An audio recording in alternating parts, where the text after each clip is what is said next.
Sabi nga nila, save the best for last. At nandito na tayo sa exciting part. After all the adventures we've had sa Masbate, from exploring Burias Island, trying local food, hanggang sa medyo challenging na road trip. Ngayon naman, it's island hopping time. Plus, if you haven't yet, don't forget to catch up on the earlier parts of our Masbate series after this para mas ma-feel nyo yung journey namin.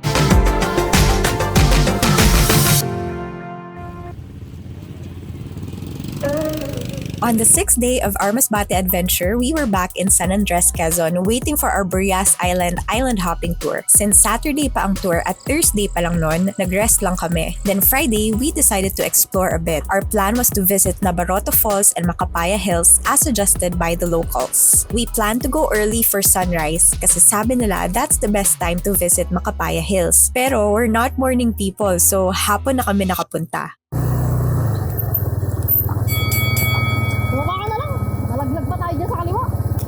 First stop was supposed to be Nabarota Falls, a hidden gem here in San Andres, Quezon with a 20-foot cascading waterfall. Kaso, the road was rough. I had to get off the motorcycle a few times para hindi kami masemplang. Gusto na bumalik ni Dhang at ako na lang yung nag-i-insist na tumuloy. And just when I thought we were almost there, baka ma-out of balance tayo. Baka dumaan sa kaliwa. saan?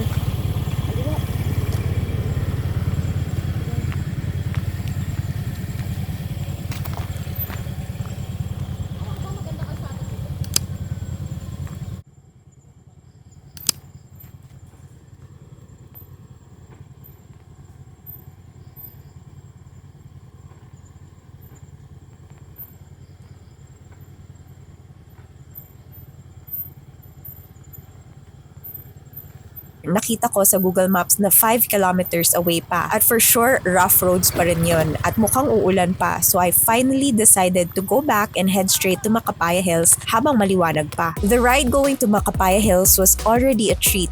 Ang ganda ng views. And when we got there, wow, rolling greens, peaceful vibes, and just a short hike to the top. Definitely a must visit if you're in San Andres, Quezon.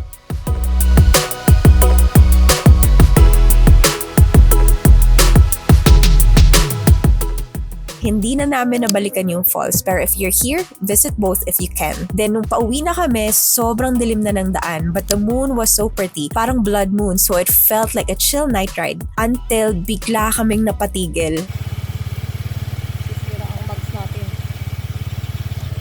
Laki.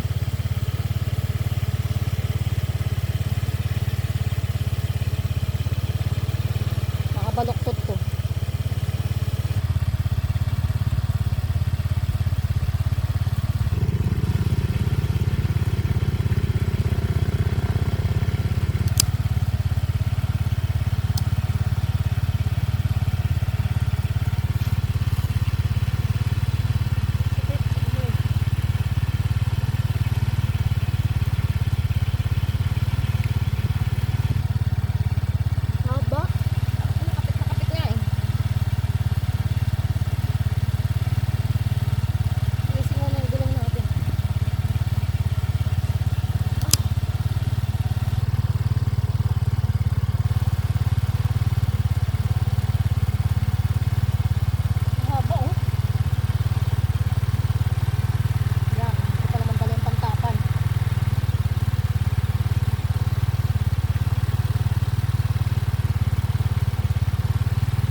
Napako yung gulong namin, as in sobrang haba ng pako. Ang lakas. Wala na matitira sa ano natin. Hangin. After namin natanggal, tinapala namin ng, guess what? Panty liner. Stop bleeding.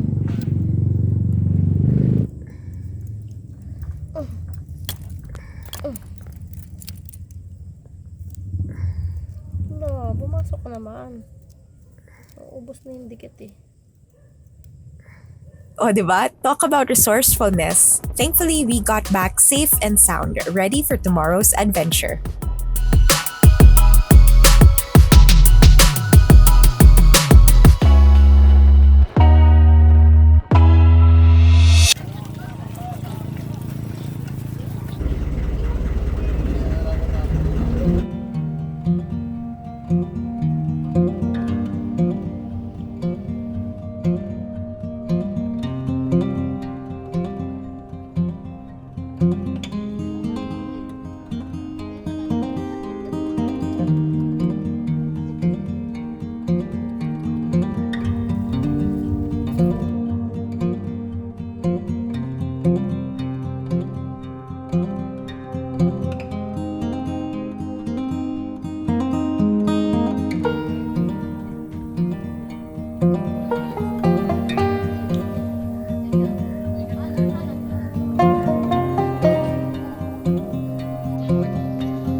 It's day 7 of our Masbate trip at sa wakas, nakapag-island hopping na rin tayo.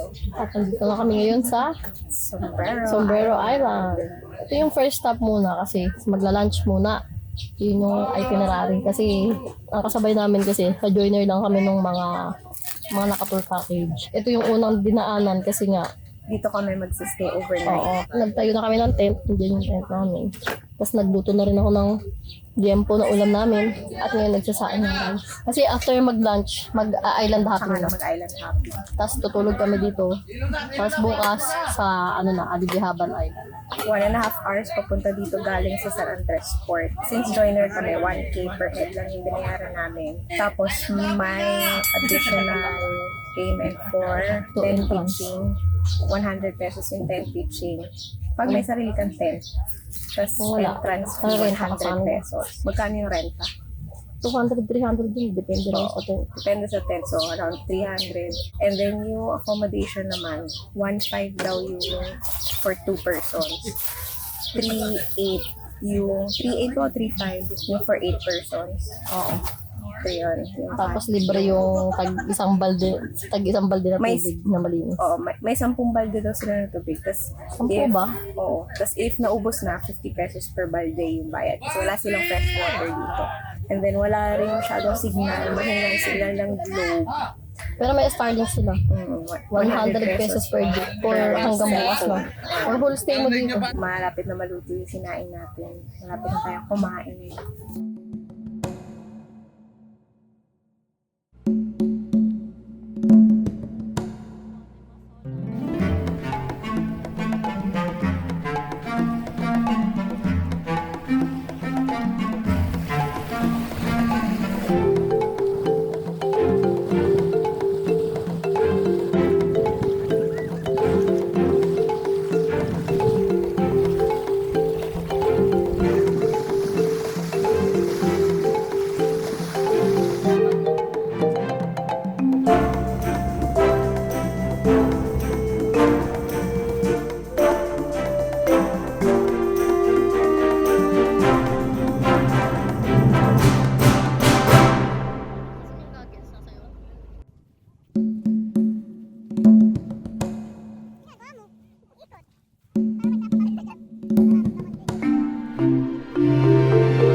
Yung tent namin.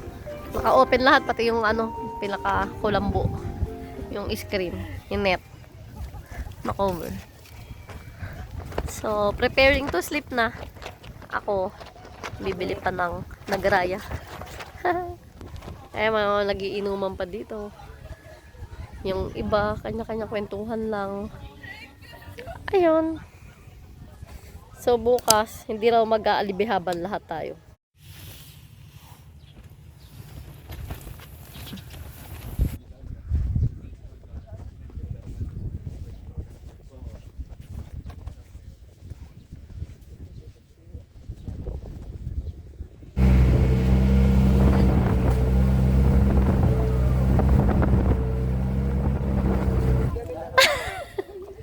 Gapang, gapang.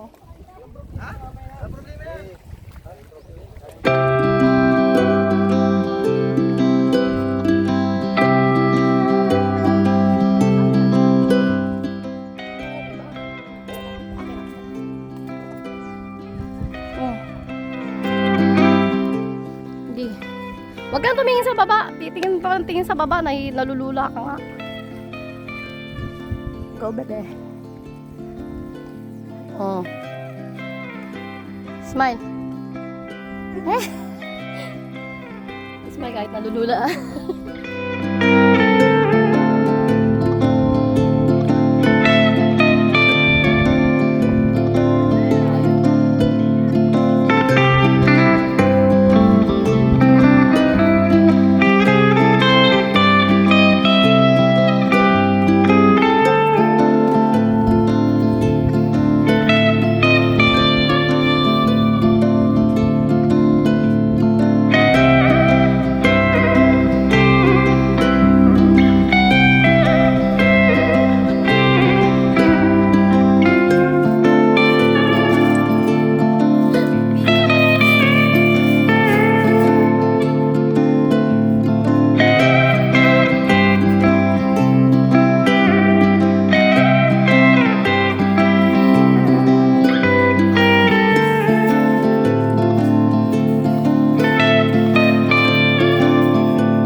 Punta kami sa cave. Kuya, mataas na yan. Nakilikili mo na, oh. Saan mo kami dinadala? Kilikili na niya. Ayan, cave, oh. Hindi pa ba? Walang daan dyan. Grabe naman yung trip mo kuya eh. Adventure talaga, eh, no? Ang layo na. Pang ano to eh. Pang survival Philippines pala. Wala, wait lang. Wait lang, babe.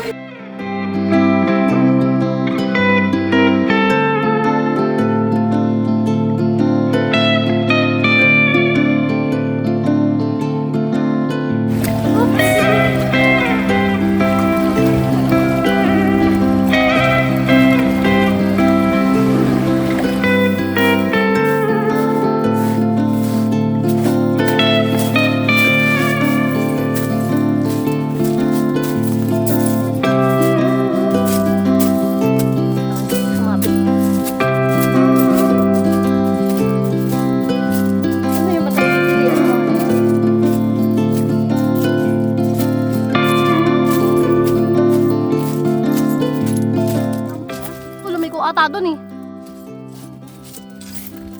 Dire-diretso ka dyan. Dito. Saan ba kaya palabas ito?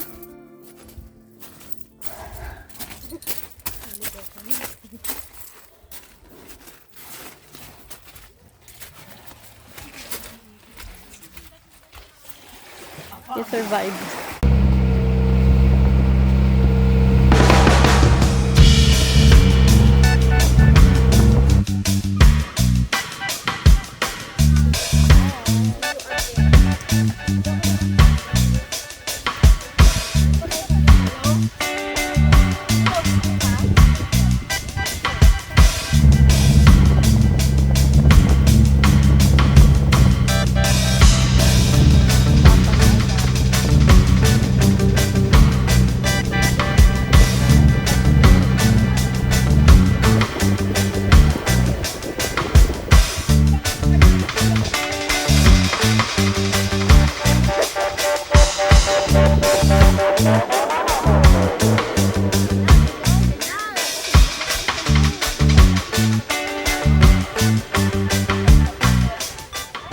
After island hopping, sa pagbalik na magbabanlaw ang lahat, may mga nakaabang na pedicab para dalhin kayo sa banlawan and kayo na raw bahala kung magkano yung babayaran. Dito na kami naligo kaso hindi na namin na-videohan yung loob. 50 pesos per person, only water na. Perfect na pambawi kasi the night before, 1 gallon of water lang yung pinanligo namin. Nauna na ako naligo habang si Dhang pumunta dun sa Thompson Garage para ipaayos yung gulong ng motor namin. We had a great time during our Burias group of islands island hopping tour and we always feel refreshed after sleeping by the beach. And now, we're off to another adventure. Thank you so much for watching and joining us all the way through our Masbate vlog series. Ang dami naming unforgettable memories and we hope you felt like you were traveling with us too. Let us know in the comments ano yung favorite part nyo sa trip na to. And don't forget to subscribe para sama-sama ulit tayo on our next adventure.